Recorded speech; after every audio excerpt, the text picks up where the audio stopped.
Hi guys, and I hope all of you are doing great. First of all, I'd like to welcome for those who are new to my channel. Just to introduce myself, my name is Prakash, and I share my knowledge in Vedic astrology, which I've gathered for the past 14, maybe 13, 14 years now. Um, and I do also provide consultations, audio-based consultations, if you're interested.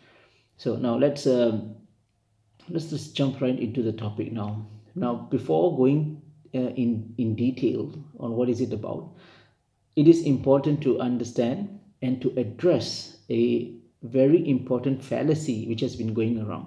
Like Saturn during retrograde is a bad time.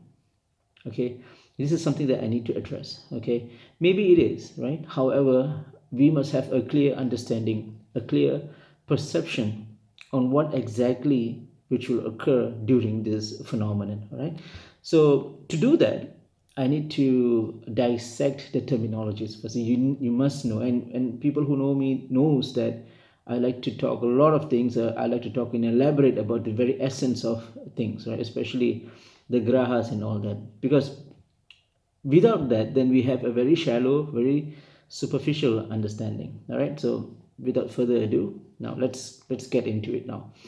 First, retrogradation. What is that all about, right? Now, if you look at it from an astronomical point of view, retrogradation is a natural phenomenon which occurs. Now this can be very lengthy in topic. I'm not going to cover everything, but if you're interested, you can always Google up, right? But then basically, it is the shift and changes in the velocity and the trajectory of the cosmic bodies, right? Especially the satellite, the moon, right? And other bodies, cosmic bodies, which are there. So this the change in the velocity and the space and the angle and all that uh, it creates what is seemingly a planet, a graha, which is going in reverse. Okay, it's moving towards the west side, right? It's supposed to be on the eastern, but it's moving on the other side, the opposite side, right? So it is a natural phenomenon, and it is from a very geocentric perception, meaning we are looking from Earth, from a terrestrial level, right? And that changes is actually it's just a, what do you call it, as it's not real, but it's more of a illusion, right? It's not really there. But if you really need to, I mean, if you're really keen to know this, then do a Google for supersynchronous orbit. Supersynchronous orbit is an astronomical term which talks about these details, right? The velocity and the changes of speed and light and all that thing. Now, coming to the Vedic side, which is more interesting, is that there is this book called Surya Siddhanta. I mean, if you're a aspiring Vedic astrologer, then this is the book that you should be referring. It's not a book for you to read. This is not a readable book, but it's a reference manual for you to do a lot of references. It is basically the forerunner for modern astronomy. All right, that's the one they wrote it, I think, in the 4th or 3rd century. I'm not exactly sure, but it's about that period of time. Surya Siddhanta contains astronomical details on the distance and the amount of light that the sun is being illuminating. I'm sorry, been showering, and the illumination of the moon, the TDs. So many details about it. It's highly technical. It requires some mathematical background as well. Surya Siddhanta talks about retrogradation. All right, the term which is used in the Sanskrit or in the Surya Siddhanta is called Vakragadi. Okay, Vakragadi, and the root word for Vakragadi is Vakri. Vakri means which is tangled, right? Maybe tangled for, yeah, tangled or crooked, convoluting, confusing, right? It's, I mean, you get the idea. It's twisted, right? It's twisted and all that. That's the root word. All right. The problem which I need to talk to you, and remember the fallacy which I said earlier, is people take that word, right, the vakri, and then they like superimpose it, right, and they make a claim that during retrogradation or vakri, that life will become very twisted and convoluting, very confusing. We tend to make a lot of wrong decisions. Now, there are some truths to it, which I'll explain shortly, but let's not just take this, the literal meaning of it. There is a lot of other things behind the scenes. So it's important for us to think about what's going on, right? Besides the fact that just taking the word vakri and then making it a claim. All right. So astronomically, you can look for super synchronous orbit. Vedic text, you can look for Surya Sitanda. Now, even in Surya Sitanda, they talk there are 8 different stages, which is not part of. I mean, if you look at modern astronomy, they won't even talk about it. But these guys, the ancient seers and rishis, wrote this book. So many, I mean, it's on the 3rd and 4th century, and they wrote that there are 8 different stages before and after the retrogradation or the Bakri. Okay, now to tell you on a very high level, a Vakri basically means that the planet is going in reverse. Okay, but as I mentioned earlier, no planet goes in reverse. Okay, but remember, astrology is a science of empirical, for you to see and learn.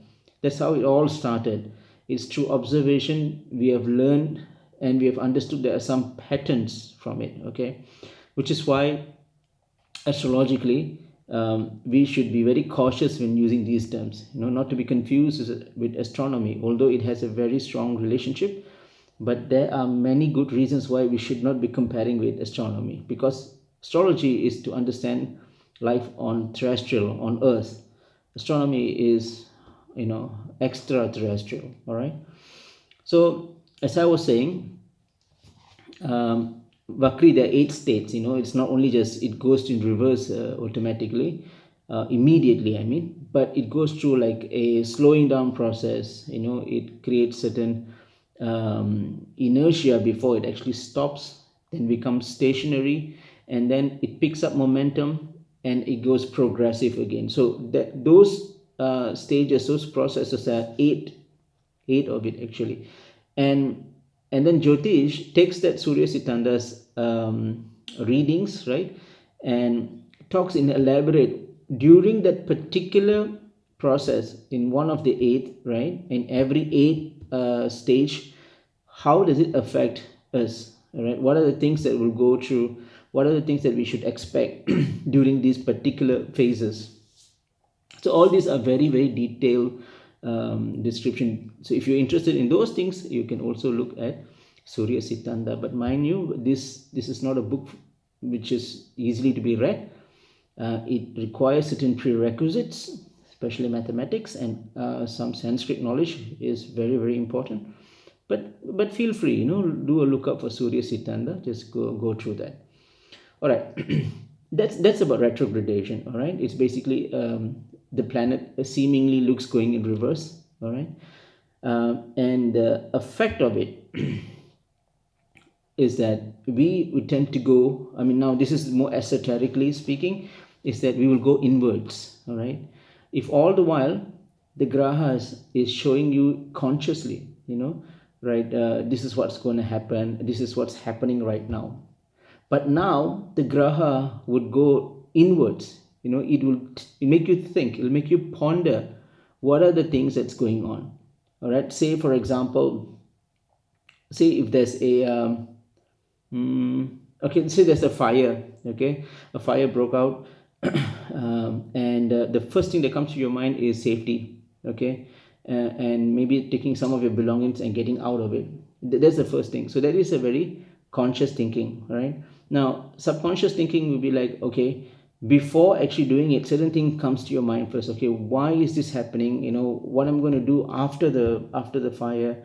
What should I have done prior to this? What are the things proactively I should have done, and reactively what I'm going to do. All this behind the scenes, all these subconscious thoughts is basically will happen during the retrogradation process, right?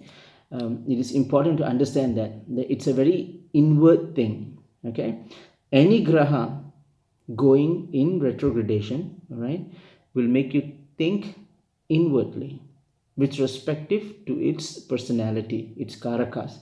Now, for this example, not example, for what's going on right now, Saturn is in retrograde since when? April 30th, right? Yeah, April 30th.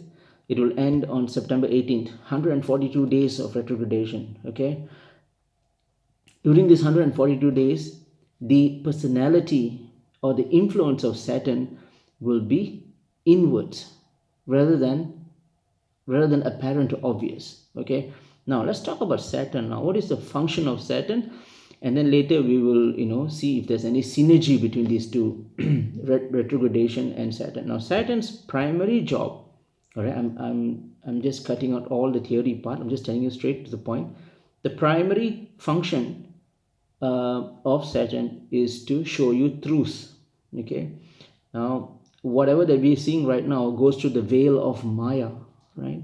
Now the prime factor for this Maya is Venus. Venus is the karaka for karma, right? Pleasure and desire. So our view, you can imagine if there's a veil right in front of us, and whatever that we're looking is going through that lens, a filtered lens. As such, we see life in a more pleasurable way, in a more enjoyable way.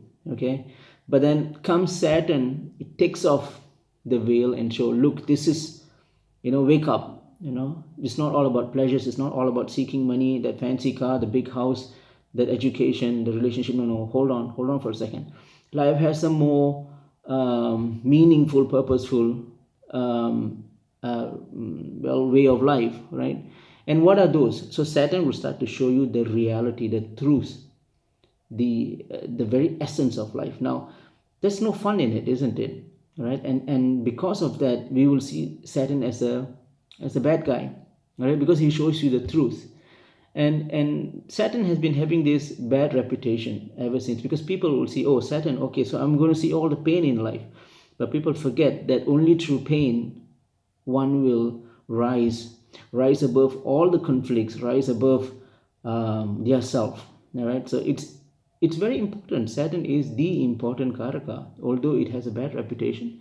But then, if you look at the purpose of Saturn, is basically to let us know what are we doing right now, what are we facing, what are the situations, what are the predicaments that we have, and why does it happen. Now we take Saturn now and we plug it in with retrogradations. What happens when Saturn goes retrograde?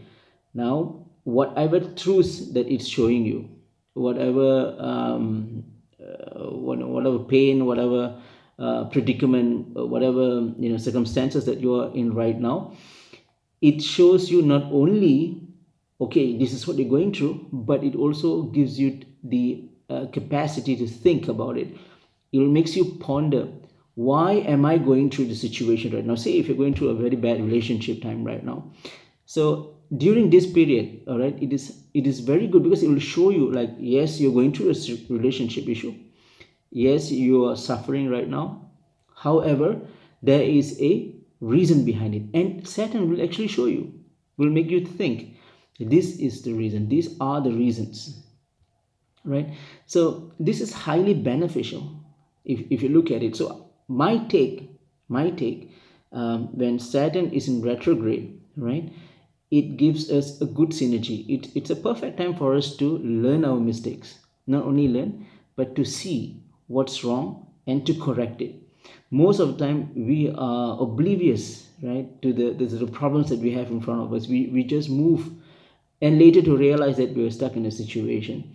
But this time, from April 30th to September 18th, this time will give you the one step advantage, that you not only see the problem, but it also tells you why it's happening. The capacity for you to ponder, to think, to understand what's going on. So what happens is, the pain that you're going through, say if you're in a big mess right now, so you have a huge debt, or you're wanted by the police, I don't know, something, anything, right? You will notice that all this problem will eventually go away during this period, right? But again, it still depends, right? It still depends how Saturn is positioned in your charts. It's all depending. What I'm telling you right now is a framework of understanding that during this retrograde of Saturn, during this 142 days, you will notice that um, you will find an avenue to solve your problem. You will find the very the very essence of your problem. Okay, and with that, you have to take it as a lesson and then correct your mistakes. Okay, so this is my take on retrograde of Saturn. It is a good time. It is a good time for you to to look at things going on, to have a vantage point of your problems, whatever problems that you have. Academic, maybe you're a student, maybe you're suffering with some disease, or maybe you needed money, relationship problems, health, whatever the reasons are. This time will give you the avenues for you to think what and why this problem is happening, and by moving towards that and correcting it, it will certainly change in your life. It's a good time. It's a really good time, depending on how you look at it. From my point of view, this is the best time, because it's the school of hard knocks. It basically tells you what are the things that you really need to do for you to solve the problems, and why you're doing it, and why you're having it. So it couldn't get anything better than this. All right, so let's not have the fallacy that during Saturn retrogradation everything will start to fall into, starts to fall, nothing will work, your efforts will be futile, and all these things. It is quite the contrary, actually. So yes, friends, so I hope this video would bring you some benefits. If you like it, do share. So take care, and I hope to see you on the next one. Bye bye.